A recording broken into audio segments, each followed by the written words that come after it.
Aloha nui.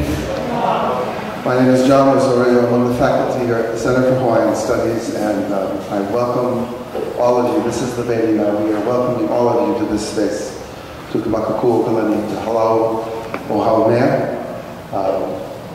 I just wanted to say a few really quick acknowledgments. It's important to do this. This program, Oceanic Voices, is the result of a partnership between the Gladys Grant Chair in Polynesian Studies, Hawaiian Care, School of Hawaiian Knowledge, Youth Speaks Hawaii, and most importantly, and a small army of very, very dedicated volunteers and planners with superb skills and abilities. This whole experience, not just yesterday and not just last night, but the whole experience of putting this together has been a real joy for all of us. So please give a hand to Julia Morgan, Aiko,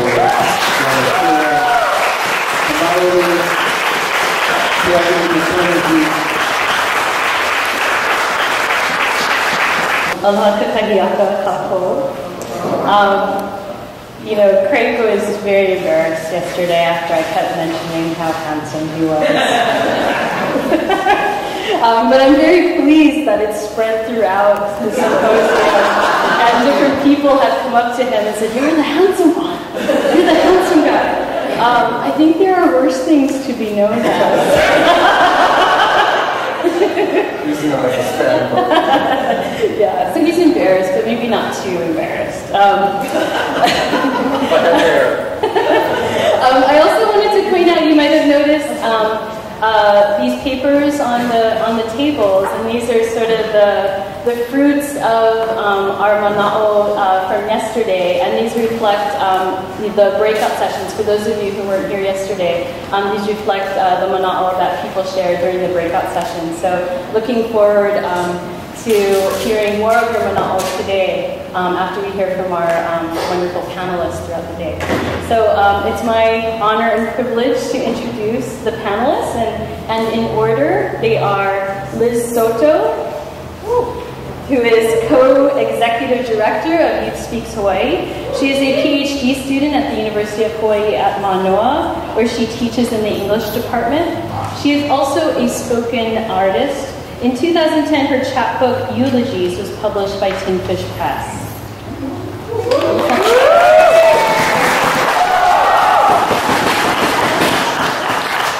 She was also an awesome co-host for last night's Waves of Words reading. Okay, second, we'll hear from the other co-host of the Wave of Words reading last night, Jason Mateo, who is a spoken word poet, organizer, and mentor. Where are you, Jason? Oh, there he is. Okay. Spoken word poet, organizer, and mentor, and co-founder of Pacific Tongues. Give it up for Jason.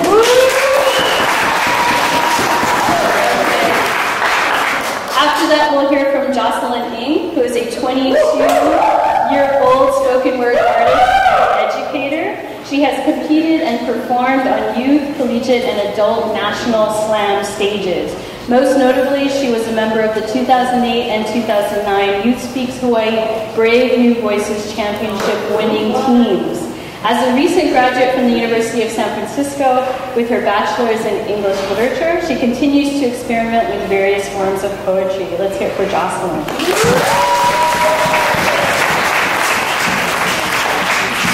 Next, we'll hear from Darren Canberra. There. He has been providing shade for teen poets since 2006.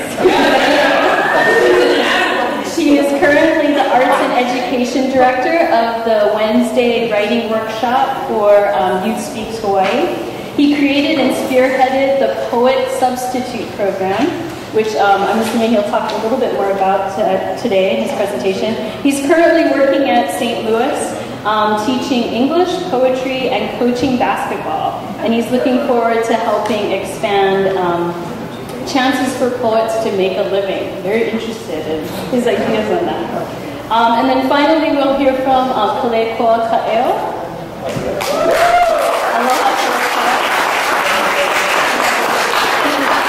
And Kamakakūokalani was born and raised on Maui, where a lot of very brilliant people are born and raised, I must say.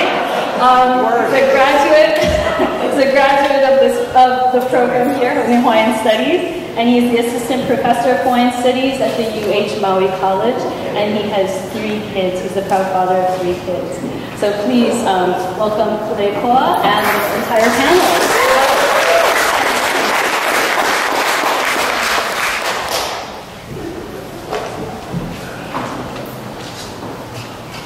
Aloha mai kākou. Aloha. Okay, I think I've spent far too much time in the slam community because I feel compelled to time myself. Don't worry, your keys jingle when you're... And I will not listen. No, okay, so the way I'd like to actually start off the discussion is I was thinking about my experiences with poetry in the academy beginning in high school.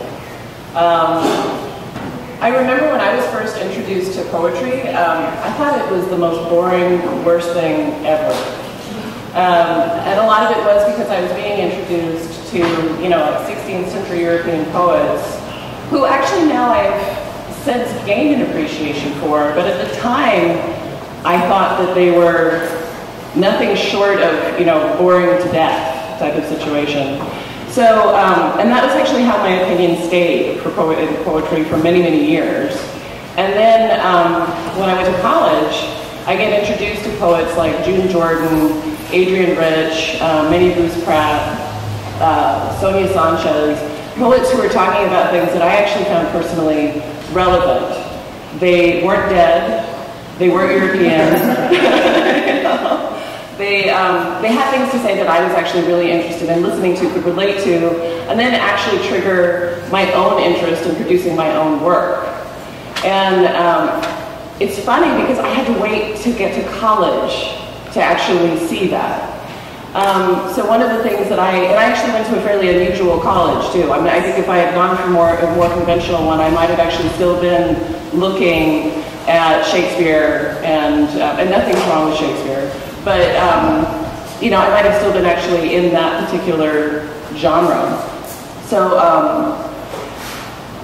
so one of the things, I feel like in a lot of ways, we actually had it almost in reverse in terms of how we should be presenting poetry and these materials to our students, that we should actually be bringing things to the table that we know are going to be relevant to them, that are going to be exciting to them, that are going to get them interested in reading, and then also producing their own work. Because I am actually of the mind that everybody can be a poet. I don't think that this is one of those things where it's, there's any exclusivity. I think that you can actually be a poet if you want to be, and if you feel like you have something to say. So, so that's actually what led to my involvement with Youth Speaks Hawaii and the mentorship program where we work with youth who are between the ages of 13 and 19 in spoken word slam poetry. And the difference between their experience and my experience of high school poetry is phenomenal. Not least of which actually in some ways is because when in high school, a lot of them aren't getting poetry at all. The reason why we come to Youth Speaks Hawaii is because this is our their poetic outlet. So on the one hand, it's almost worse, right, in terms of them having that high school experience where they don't even have any poetry at all. It's at 3 minutes and 30 seconds. Okay. So anyway, totally made me lose my train of thought. Not having poetry at all, yes. So, but on the other side, it's like I've teased them. I've told them how I'm actually envious of their situation in a lot of ways because of the fact that they do actually have an outlet like Youth Speaks Hawaii, where what they have to say is important. They're actually introduced to poets that really speak to what they want to talk about and what they want to hear. So what I would like to see is more of that model brought into the classroom on a regular basis and not just restricted to being an after-school activity, which is primarily what we are now. So I've been lucky enough to actually be teaching in the English department at UH because I'm in the PhD program. And that's actually one of the things I've kind of been experimenting with. It's like all my students are my guinea pigs, is bringing spoken word into the classroom. So, and I've had the luxury of being able to bring poets in. And so it hasn't been just, you know, them reading from the page. They're also getting that very interactive experience of seeing somebody performing a poem right in front of them. And they are having the same reaction that I had, you know, when I finally found something that I could connect to. They're like, wow, this is amazing. Where can I find more of this? And then even had some people say, you know, do you think it's a good idea if I be an English major? You know, I always had mixed reactions in terms of what I should say to them about that. But, you know, I think that it could be really, really relevant in the classroom and is really, really relevant in the classroom. And part of what's really great about spoken word is it can bring, it's so malleable. It can bring all sorts of cultural issues, political issues, or personal ones to the table and be produced in a way that people find relevant and accessible. So I think with that, I will say thank you.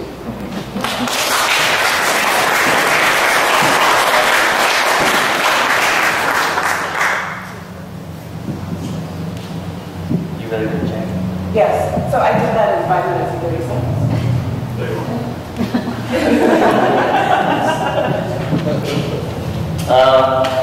Hi, good morning. So, I was on the Big Island a couple months ago, and I was with one of my mentors, and he goes, Jason, what do you think is most important, the answer or the question? I was like, I don't know. But it made me think, and I was like, oh, well, you asked the question. I think maybe the question is probably most important. And I say that because I think that is kind of the trigger for spoken word poetry. Yeah, Dan, can you turn these things down? This is number 4. Yeah, it's hard to hear out here. You want to try it? It's hard for me. I mean, it's not hard right now. Okay. It might be your cell phone. So some kind of clicking. Hello? Hey. Okay, there we go. Yeah, sounds awesome. So I think that, obviously, I think the question is most important. I think that's kind of what triggers spoken word for me in education, is asking the right questions and getting the participants, students, to be comfortable enough to share a personal narrative. And I think that when we could go beyond it just being poetry, you know, it being form, you know, knowing what a pantoum is, or like a, you know, what's a haiku, knowing beyond the form, but what you're going to inform that form with, right? What is the content in which you're going to put your writing into? And I think that's the trigger to actually create some transformation with spoken word poetry in the classroom. Prior to moving to Hawaii, I was directing a spoken word program out of the School of Education out of UC Davis, Tier 1 education college, right? And our goal was to create a deliberate track between public education and higher education through spoken word poetry. How do we engage students who are completely failing school to be re-engaged in school and actually think about being involved in college? And I am a product of that same kind of mindset as a student. I was not destined for college. I was just kind of in this creative place, but when spoken word was introduced to me, I was then kind of put in a space where I was able to discover an identity, my identity, that empowered me to want to further my thought process and education. And I feel like if it worked for me, maybe it can work for other young people. And to be quite honest, it does. I think that's to be able to give participants young folks or adults, that the opportunity to access and share personal narratives in a space where other people are listening and can relate to, I feel like that is a powerful lesson, a powerful learning experience. I'm at the belief that I'm in the belief that the question is it's more in a space that needs to get nurtured. Yeah, that we utilize the right questions to spark the motivation in other folks. So when I think about when I think about spoken word being taught in the classroom, I don't think about it as just teacher to student, but also how do we teach this kind of practice to teachers? It is cultural to have our classrooms be very authoritative, right? The teacher says, I say, this, and that, you do. But to give the teacher an opportunity to actually be vulnerable in that space, or actually to bring the human back into the classroom, right? The human being back into the classroom is part of that spoken word pedagogy. I mean, it's true, I'm on stage with superstars right now. These guys are human beings. I mean, in order for them to reach the stories in which they actually can share, they tap into something vulnerable in themselves. And that lesson is, might sound simple, but it's a scary place, you know, and I don't think it's easy. That's the easiest thing for people to reach, which is why I feel that's the part of the aesthetic in which needs to be taught in the classroom, is this safety to be vulnerable, this safety to care. I do this workshop about acceptance, and I talk about how many, and I guess I'll ask it here, how many people here have met somebody for the first time ever and was like, I don't like that person? Right? Met him for the first time, spoke to him for 2 seconds, spoke to him for 3 seconds, was like, I don't like that person.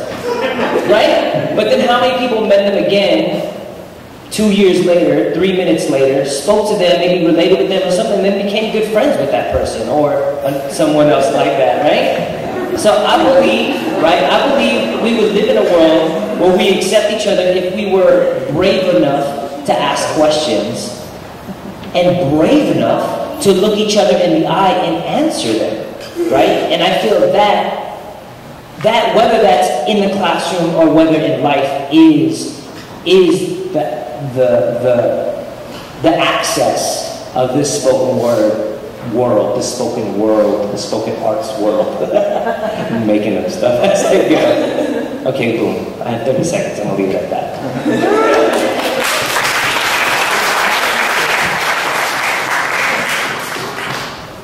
Hello.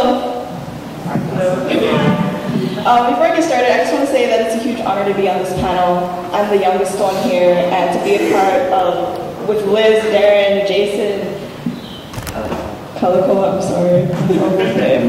But to be the youngest one here and to be an aspiring educator, but to sit amongst educators already is such a huge honor, because these are my teachers. These are the people who I can only hope to sit in their same chairs, you know?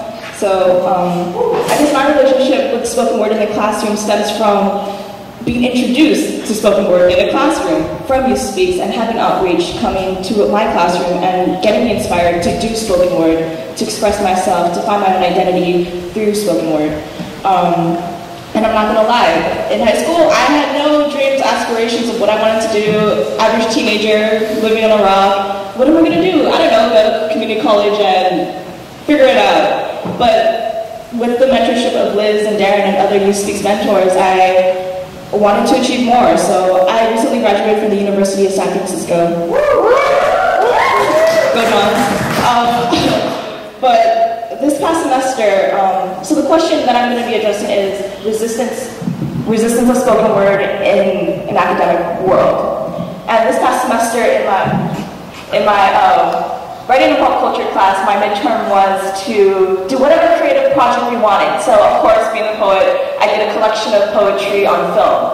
And we were workshopping my pieces, and my professor asks, so, did you intend your poems to be spoken word or for the page?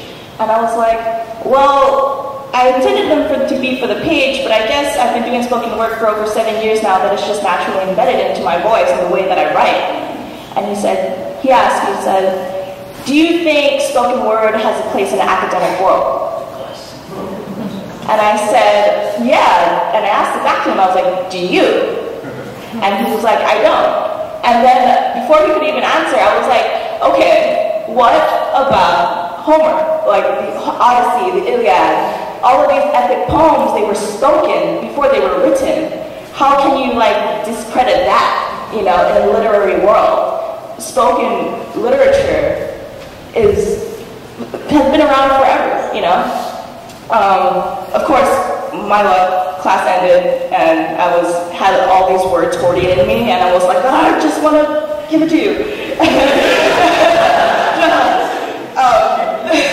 But I think spoken word does have a place in the academic world and it is relevant today and it is already in our academic systems. Darren has already created elective class on spoken word. There will be a spoken word elective class at County High School this coming year. Liz will be taking spoken word. I've taken a spoken word class at the University of San Francisco. Like, it's already in our academic systems. What we need to work on is expanding it and keep creating and keep expressing and wanting it there and having the curriculum to properly educate folks. And I think the thing that spoken word, what makes it so unique is that, as Jason said, it brings the human back to the classroom. It teaches people how to feel again, how to be emotional, because in a classroom you're taught to sit proper, don't raise your hand, don't, use rhetoric. But I think spoken word, it breaks the rules and it lets you be who you want to be, and on page, off page, and it lets you communicate with other people without having to read someone else's words. You're actually talking to people. You're being oral, and it's taking us back to oral traditions.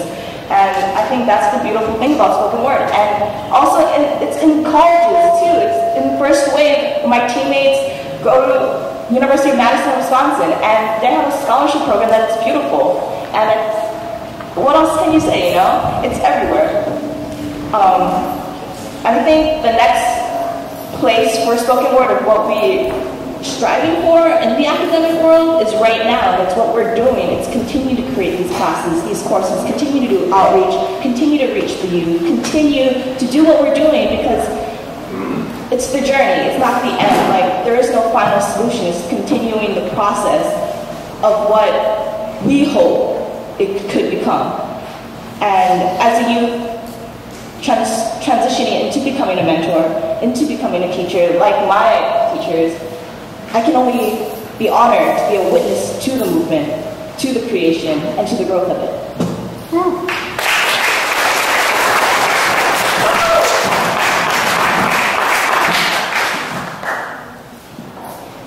Hello, everyone. My name is Darren Camper, and I've been blessed with the opportunity to be the Wednesday Writing Workshop Director for the last few years for Youth Speaks Hawaii. I've been in the classroom doing both full-time classroom work and also substitute work, expanding spoken word in the schools throughout Hawaii. And it's been a lot of fun. And I think I'd really love to just say, reiterate everything that they've said, because they took a lot of my answers. But I want to start the same way that Liz started with my first experiences with poetry. I was one of those back of the notebook poets that wrote for myself when I should have been doing notes in class, and I didn't really share with anyone. But it was a lot of writing for me, a lot of angsty, emo, high school relationship drama and stuff like that.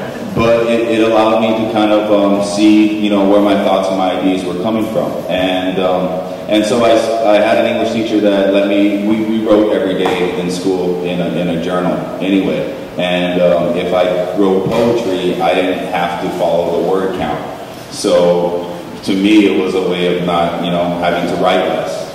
And he tricked me, because what I learned is that you write more, or you put more effort into the poetry. You put more effort into the words.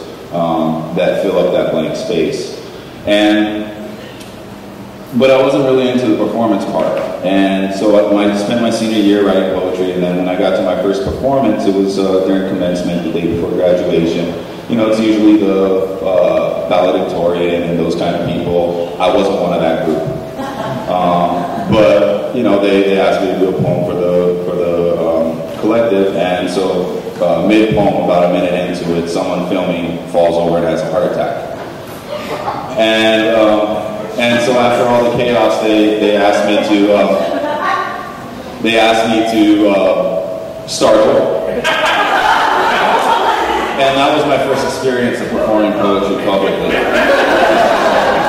So I've never really been a poet that you know, was seeking the stage, and it wasn't until I want to kill people. So I was never really like, the stage part of it wasn't really, you know, what I was focused on. And it wasn't until I started working with the teenagers and making them get on stage that I really realized that I have to do it too. And I think that was a very big lesson for me as an educator, is that if you expect your students to do something, you better be prepared to do it as well. And when we're talking about creative writing especially, I think that you as an educator need to show your students that you aren't perfect, that you make mistakes, and that's what editing is for. And so, you know, as an educator, I've tried to do that and bring that kind of attitude into the classroom. I think that this is an interesting question about what resistance to spoken word exists in academic institutions, because there are many different academic institutions, and many of them treat the idea and the concept of spoken word in different ways. But I wanted to kind of discuss, before we get into the groups, some of the different categories or some of the different concerns that you might run into when you have this conversation, especially in high school. You know, I've worked in private, public, and charter schools throughout the islands in different capacities, and you know, there are resistances, there are very, very supportive people in each one of these institutions, and it's about finding the supportive people. But some of the resistance that I think happens, some of the main resistances, or at least issues of concern, come from what the possible language is going to be, or what are the messages, or the full freedom of expression. What can we expect from our students when that happens, or the accessibility. Whether or not you can get poets into the classroom, get a hold of poets, actually have a connection to the poets. I think that teacher involvement is very important, and the teachers need to realize that they don't have to do the whole thing by themselves. We want to help teachers provide the best learning environment available for their students, and so that's part of what we take on as our duty. And we've been trying to do that in different ways, as substitute poets, or coming in and doing guest presentations. We allow the teachers to kind of experience what we do. And I think that the most important thing that we do is get the students to free write. It's a small part of the poetic process, but I think it's a very important one. And really what free writing does is it allows them to see their own story and to value their own story. And that story becomes part of the educational text. And when we're talking about keeping tradition and keeping culture alive, that first-person narrative becomes very important to keep that kind of culture alive and to keep their experiences alive. Because we can have the cultural examples in textbooks, but chances are they're not going to be as visceral to the students that we have today. And one of the biggest questions that we have to answer as educators is, besides can I go use the bathroom, is why I got to learn this? And I think that the spoken word allows a language arts presentation that has all of the language arts components that we look for in the standards, the reading, the writing, the oral communication. And it's centered around their own story. And I think that's a very important part, just as far as like self-awareness, and appreciating other people's stories. And I think that that's something that we do very well, is that we get students to appreciate other people's stories as well as their own. And so they become more aware of what it's like to go through other people's experiences. And it's a lot harder to bully if you walk in someone else's footsteps, even if it's for 3 minutes and 30 seconds in a poem. I'm running out of time. I really don't care about time penalties. You can ask anyone that's been in competition with me. But, you know, I think something important that we do, and we run into examples of it every so often, is when we do preventive work, and when we do preventive work successfully, we don't see the good that we did. You know, we just have to tell ourselves that we have allowed the opportunity for people to excel. And we're not going to see a lot of the feedback or the payback of this work, but we have to believe in the community as a whole.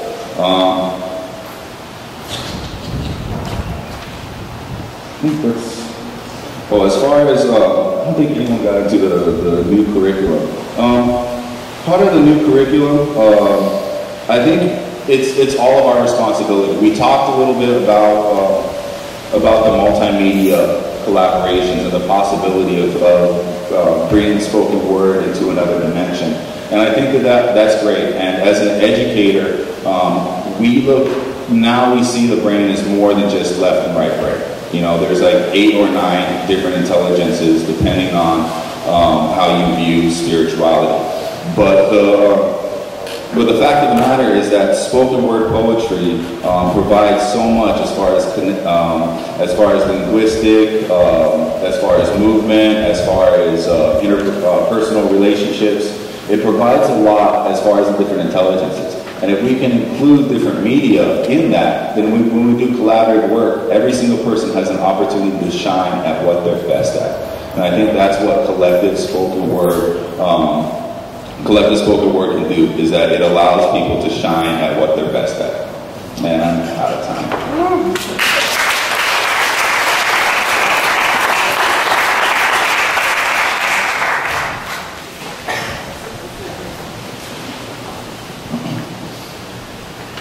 Ano ay may kialoha, kabili ani o kuha pao, maawin ko po na ani o kirini ki papahana, lola ka to, lola hono, aloha. Wow. First of all, I'd like to give a big mahalo to Dr. John Osorio, the Hawaiian Studies gang, Youth Speaks, the whole gang putting this thing forward and inviting me to this event. And I first got to be honest and truthful. When I first had the email from John and I saw the title Spoken Word, I thought it might have been some kind of church convention kind of thing. The first thought in my mind was, okay, what's going on here? Am I getting into a debate about religion, what's happening? And as long as this is part of my own ignorance. But I can tell you something, man. I am turned on. I am so full of admiration. You know, to see this generation, to see the commitment of these young teachers, you know, it gives you a lot of hope that we can have a better world. And you know, the first question for me was, why am I on the island? I'm not a poet.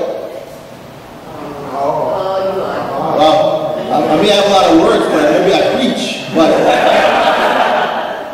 you know, and this is part. I mean, I'm really nervous. You know, because I'm in front of masses of people with massive, you know, with words and stuff. You know. And I kind of like, maybe in my own mind, kind of turn some stuff to kind of realize, first of all, you know, when you look at education, academia, you gotta kind of, you know, put in context what's going on, right? We had the federal law, No Child Left Behind.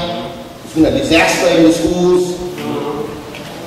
You know, the idea of trying to box cutting all people to kind of look and end up in some kind of same familiar shape and form and mindset.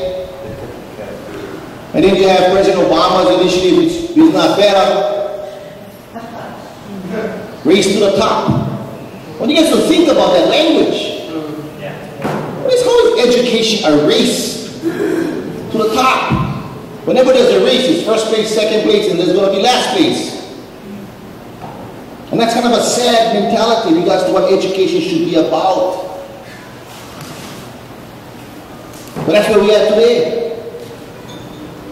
You know, as the great South African, and I always use this quote, the great South African revolutionary leader, Stephen Biko said, the greatest weapon of the oppressor are the minds of the oppressed. The greatest weapon of the oppressed are the minds of the oppressed. The Academy of Education has always had a role to protect the interests of those who dominate.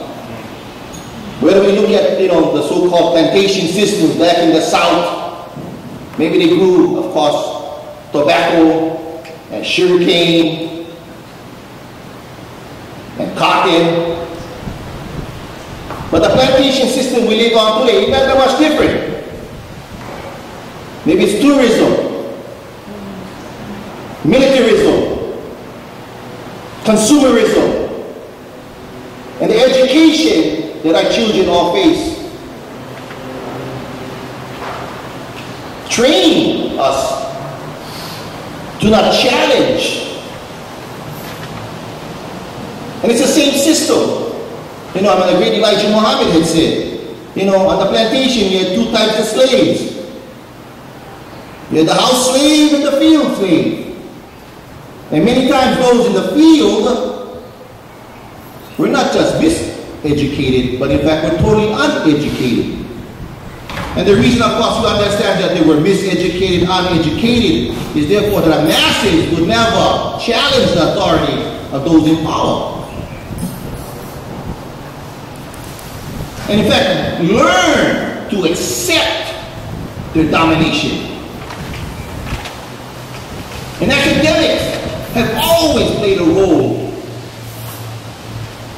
to teach the masses to mitigate and accept their pain. Accept your lot in life. Brother Hawaiians, you're lucky you go to school. You're lucky if you have a chance perhaps to have a homestead one day.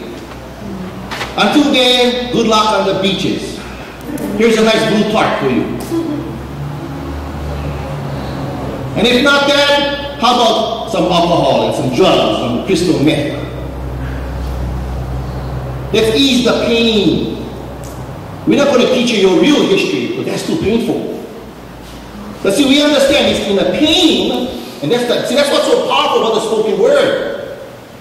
That's the truth. Whether the pain is in whatever, that's what it helps people to relieve that pain so they can challenge that dominance. The educational system, again, is to teach us, reculturate us, make us accept that authority and dominance. As my good friend Maka always said, we Hawaiians, man, we've been on the run since 1819. And we're still on the run.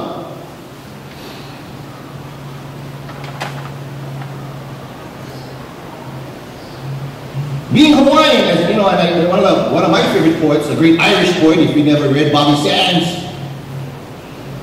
He has this, and I forget the whole poem, but basically it says, just being an Irish man is criminal. Being Hawaiian in Hawaii is criminal. To try to exist as Hawaiian would be criminal. This system already incriminates us in this process.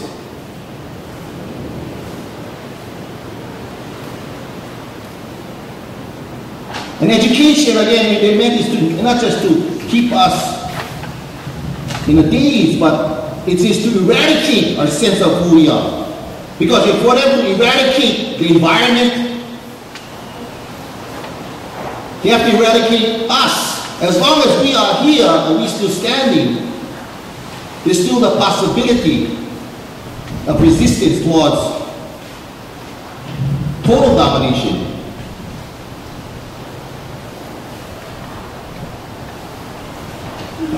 Jump to my last page here. Sorry. Another great black lesbian poet, Audre Lorde. She says, for the master's tools will never dismantle the master's house. For the master's tools will never dismantle the master's house. And so we talk about education. How to get slam poetry, spoken word, and education. Ain't going to come into the front door.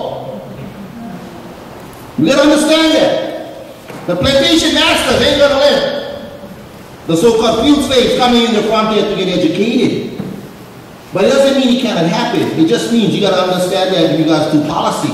And we must find other ways to create spaces so this kind of things can occur. And I put out this, as Maui Hawaiian Studies, I put out the challenge to Mānoa, I would put forward a class in Hawaiian Studies to spoken word. I have no idea about how I would teach that class, but I'm sure you guys may know people on Maui perhaps, who actually could lead a class like that on Maui. Because it's this creation of space will allow us that ability, again, the power of spoken word as I witnessed myself. The reason why it's so dangerous, because they're very difficult to censor. You cannot edit. You don't have, as we say, the luna hole pono on top, who's going to transform what you write to make it more adaptable and consumable. The spoken word comes from the truth, from the na'au, as we say. And that's why it's so dangerous. But that's also why it's so powerful.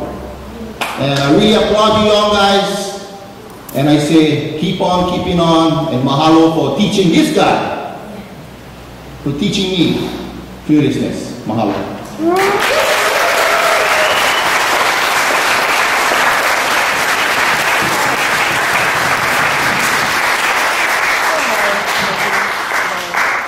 So the great thing is that we'll be able to continue our conversation with the panelists. They're going to go around to the different table formations, so you don't have to move.